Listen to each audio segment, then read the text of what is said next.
There was no magic, no romantic kneel down. You go marry me. And it was funny enough. I was not expecting that kind of a thing. At some point, I was asking, is that how is that how the proposal thing is all about?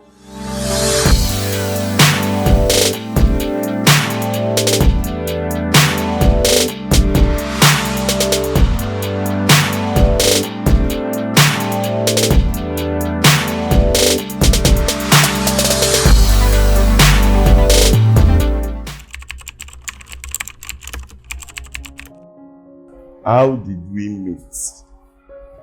I'll be very precise. The year was 1997.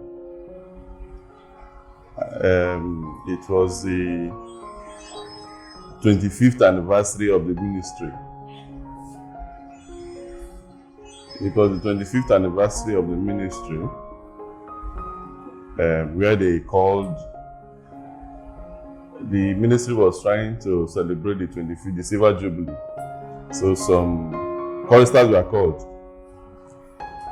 Choristers were called from the Greater Evangelism World Crusade was trying to celebrate their Silver Jubilee. So choristers were. Before then, we knew ourselves as the Child Evangel. We all grew up from Greater Evangelism, Child Evangel. So that year, 97, they called choristers from different churches. I came from Rainbow Town Church. We were 5 from Rainbow Town Church. She came from Borokri Church, and we formed what is known today as Jubilee Voices. Then we just called it Mass Choir. That's how it started. But precisely 28th of May, 1997. Is it 28th or 24th? 24th. 24th. How will I forget? 24th of May was when we became, friends, and that's how we met. From 24th of May till date, we have been friends.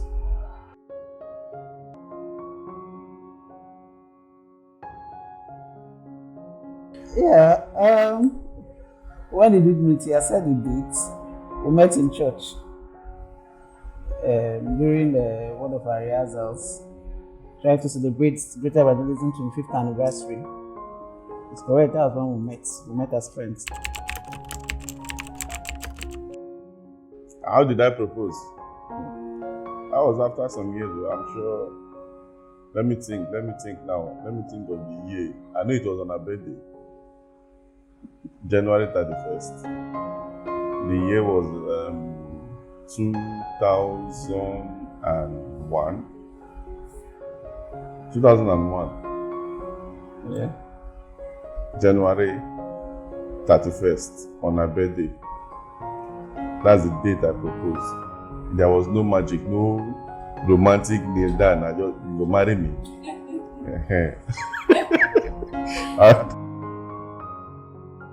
It was funny enough. I was not expecting that kind of a thing.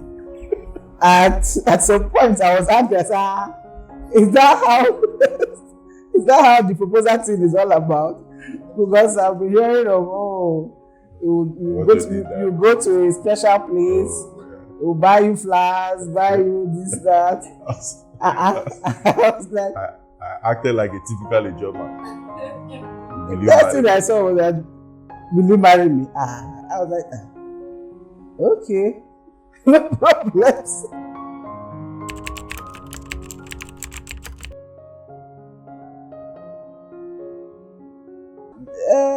Yes, immediately. Yes, I said. Yes. Yeah. I really. I was a fine boy. It was a yes immediately. Yeah. There was nothing like, let me go and pray about it. Let me go. Because I had all the time. We've been friends for some time. And then within the period, prayers we'll be praying and all that. I've been praying on my own. And God has just, it's fine. And that was it. So there was nothing like, let me go and pray, because God has already concluded it. And then it was a yes on the spot.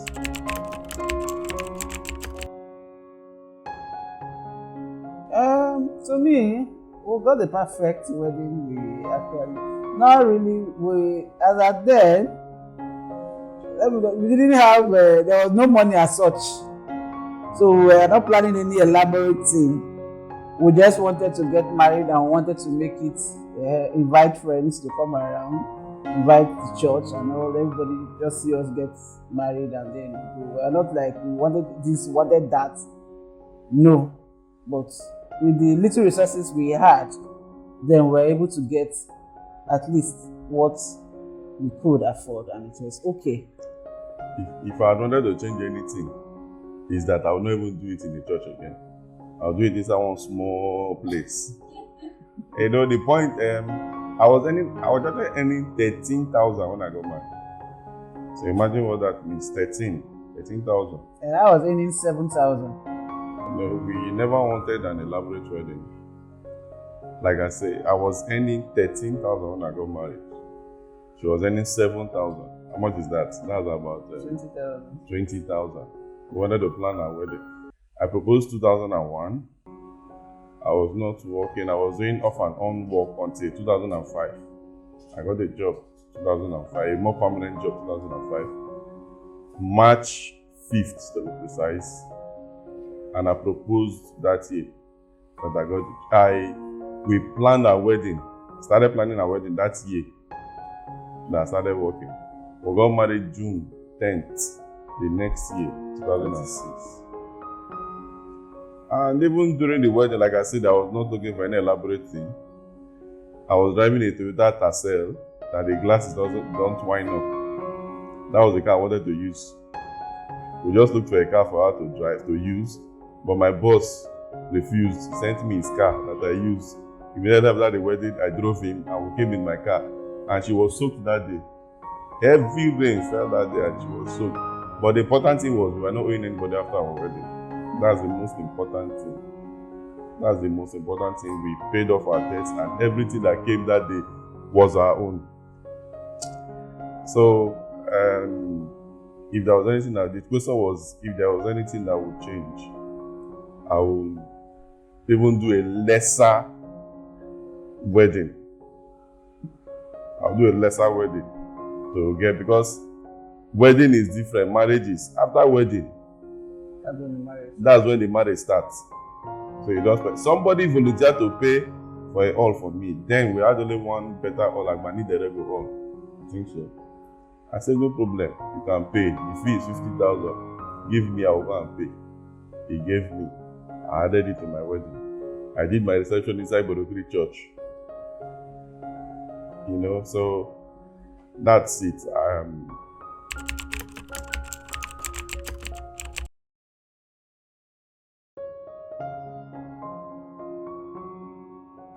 You know, immediately after our proposal, we started going for different marriage seminars. Not from the ministry, outside the ministry. We were attending different marriage seminars, not from Greater Evangelism, outside. In fact, there was this particular preacher that anytime he comes to Port Harcourt, Don Odunze of blessed memory, he was an experienced marriage counselor. We don't miss his programs. I think that man helped us a lot. You know, your question is, what do you advise people that are waiting for money? It's funny because that's not, like I said, how much was I earning? If I even me, I was surprised the things she was buying with the little money that was coming out, because we started planning for over a year. My suit was in my wardrobe for like 6 or 7 months before my wedding. Our gown, because we hired it, we got it about 2 weeks or thereabout. But the point is, enough planning was there.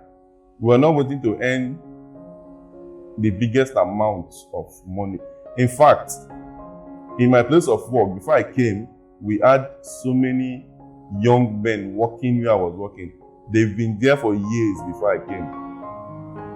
When I told my boss I wanted to get married that year, he called everybody, all of them, in my presence and attacked them. He said, how long has they started working with us? They said 1 year. He's getting married He's getting married next month. You have all been with me for years. And it was a challenge to them. I got married June. From June to December, we got like 8 weddings in my office just because I got married. You know, that brings us to the question. They were all planning to end, and I was the least earner amongst all of them. So money is not an issue.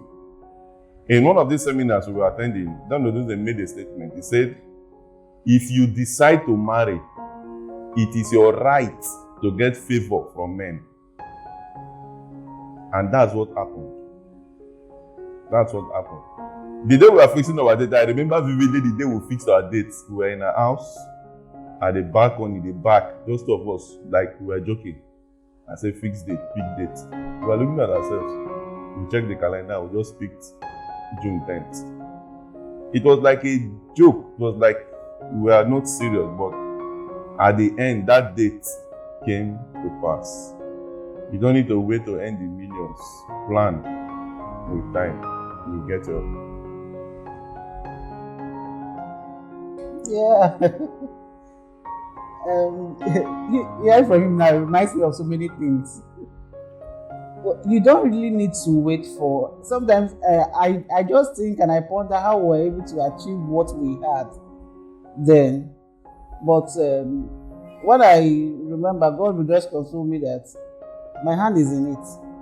And once my hand is in it, I will make everything to be perfect. Now, when he said he was earning 13,000, I was earning 7,000. And I remember I paid for my wedding gown 4 times. Yes. I think they charged me like, was it 10,000 naira to hire that gown? And I was paying 225. 2.5 this month, 2.5 the next month, 2.5, and I paid for it 4 times and I concluded the money. You know, we had some time, we gave ourselves some time, but we were not in a hurry. We allowed God to just use it. We just picked the date. I think we picked the date in 2005. And then we had like some months to the wedding, and that was it. We didn't struggle. We were not out of cash in any way. We didn't say, we didn't run to anybody. But the favor we were just coming, and everywhere we went, everything was just going like that. And that was it. So you don't need to wait, I must meet a millionaire, I must go and break the bank, I must save up to this amount. No. Just pick the date and believe God. If God's hand is in it, it must definitely come to pass.